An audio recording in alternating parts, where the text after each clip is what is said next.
The rescue money source question comes from our economics correspondent, Paul Solman. Time and again, viewers like you have visited our Q&A website, the Business Desk, and asked the following Q. Where's the government getting all the money, several $1 trillion so far, for all its bailouts and stimuli? Here's the A. The government gets the money two ways, as we're about to explain by putting it graphically. The Treasury Department borrows money, the Federal Reserve creates it. We'll start with the Fed and creationism, and this being PBS, with a bit of history. Once upon a time, money, that most convenient stand-in for value, was itself valuable, often made of precious metals like gold and silver. Rulers minted the metals into coins and stamped them to vouch for their content, a kind of royal housekeeping seal of approval.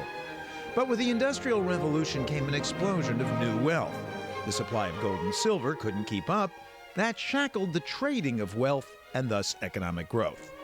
So folks came up with paper money, printed promises issued by rulers or rich merchants or banks, redeemable for something precious like gold or silver. In fact, the U.S. government issued gold certificates from the 1880s to the 1930s. And as recently as the 1960s, all $1 bills and most 5s and 10s were silver certificates, payable to the bearer on demand. Until recently, few wanted to meddle with the metal. These are called gold eagles. Preferring to trust the paper. After all, it's a real hassle to store the shiny stuff, as we learned on a recent visit to a gold and silver dealer in Oakland, California. I've had people come in and they say, I want to buy 10, 20, 40 ounces of gold, and they take it away, and I tell them, don't think you can hide it in the freezer because crooks know to look there. Oh no, I'm going to go put it in my safe deposit box. If the bank goes belly up, how do you get into your safe deposit box to get your gold that you bought to protect yourself from all this stuff? So Charlie Mimoser's customers wind up spending their energy on camouflage. Well, I had a customer, he had some 1,000-ounce silver bars, and what he did is he spray painted them black and he would use them as doorstops in his house. You walk right by it, never know what it was. No wonder the less enterprising among us put our trust in Uncle Sam's money. But here's a source of confusion when it comes to that money. It's not paper that the Fed creates when it makes the new money for its bailouts and the like. Relying on this oldly minted footage, as we TV folks do to visualize dollars, we tend to mislead folks. In fact, there's only $1 trillion or so worth of bills and coins out there at the moment, worldwide. Pretty much the same amount there was last year. But there's another $1 trillion or so worth of Federal Reserves in the banking system, most of which have been created in the past 12 months. We'd interviewed economist David Weiss recently at New York's Central Park Zoo, discussing the extent to which bearish psychology, a form of what's called animal spirits, has played a role in the bath we're all taking. We also asked Weiss, what's a Federal Reserve? All it really is an electronic transfer into the bank account. And if they want to buy mortgage-backed securities, all you do is send an electronic signal to the bank and get the securities in exchange.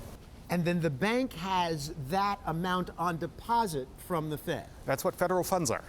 The Fed creates money. That's its job. That's a central bank's job. But what's the difference between minted money and Federal Reserves, we asked economist Simon Johnson. It's quite funny. The Federal Reserve insists absolutely categorically we do not print money. That's the U.S. Mint that prints money. But of course the Fed issues money. It's a great deal, right? Instead of having to print it on a printing press, you just do it digitally. It doesn't actually cost you anything, hardly anything, to issue these new digits, these new bits of code on a computer somewhere. In other words, these Federal Reserves or federal funds are just digital promises, computer blips. Not cash, but just as good. No different than the money in your checking account. So the Fed is creating money, even if it's not minting it. Something like 600 billion new electronic dollars in the past year. But that's not the only way the government is coming up with money to try to quell the crisis. It's also been borrowing money from investors all over the world. That great big sucking sound you hear out there is global capital coming into our markets. We caught up with economist Ed Yardeni at an investment breakfast a while ago. We're talking about investors around the world that are now focusing on the return of their capital than the return on their capital. They want their money back. And apparently they feel that the U.S. government is the best place to park their money right now. By U.S. government, Ed Yardeni means not the Fed, but the Treasury, which collects taxes and, if they fall short of federal expenses, borrows to make up the difference by selling its Treasury bills, notes, and bonds to investors. Usually, the more it borrows, the higher the interest rate it has to pay to keep lenders lending. But investors have been so safety conscious of late, they've been willing to take almost no interest at all to stow their dough in treasuries.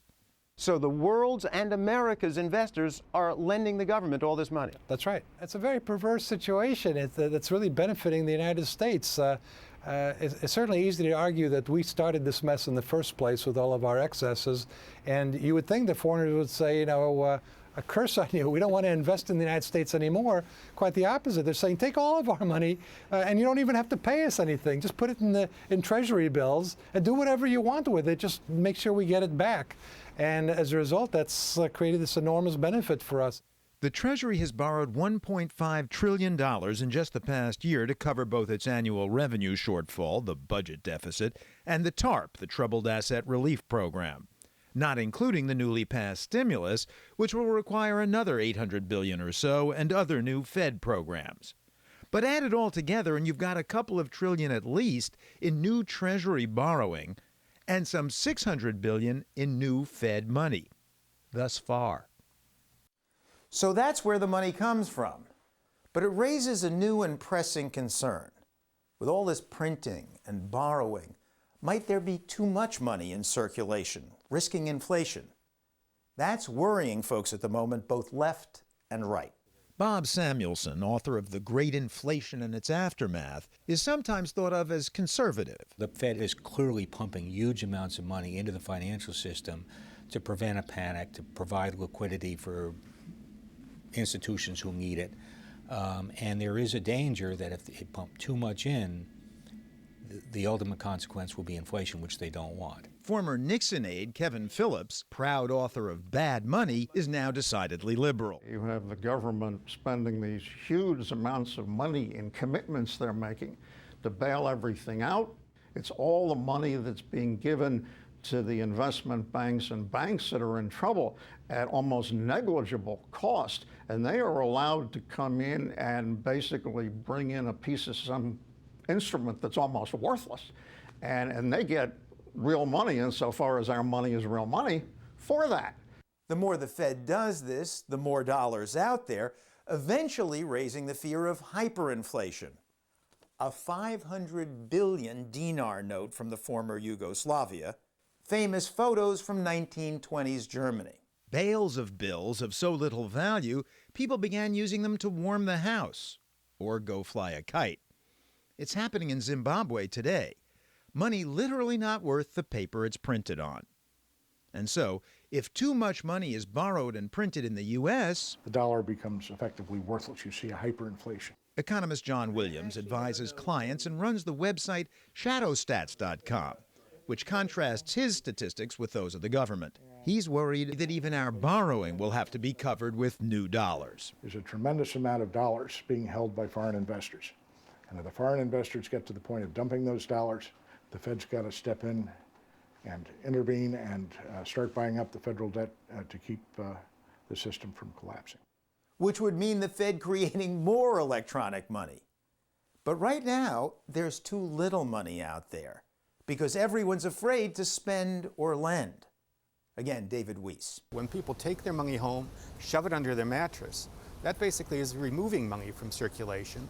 The Fed has to replace it. Has to replace it to keep the economy from shrinking.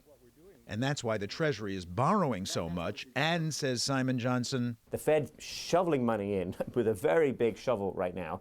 And they're making a calculation that this is the amount of money that sort of balances the system. You don't get a lot of inflation. In fact, if anything, prices are tending to fall. We're tending to get deflation. But this could turn very, very quickly. And all of a sudden, there's all that money out there. And that's what people are worried about. People like Charlie Mimoser and his customers like John Williams. I buy coins. I prefer gold coins as a hedge against inflation, because long-term we have a terrible inflation problem ahead of us. Long-term, maybe we do, maybe we don't. Short term, though, we've got deflation, which is why the government is both printing and borrowing money right now to try to get the economy up and running once again.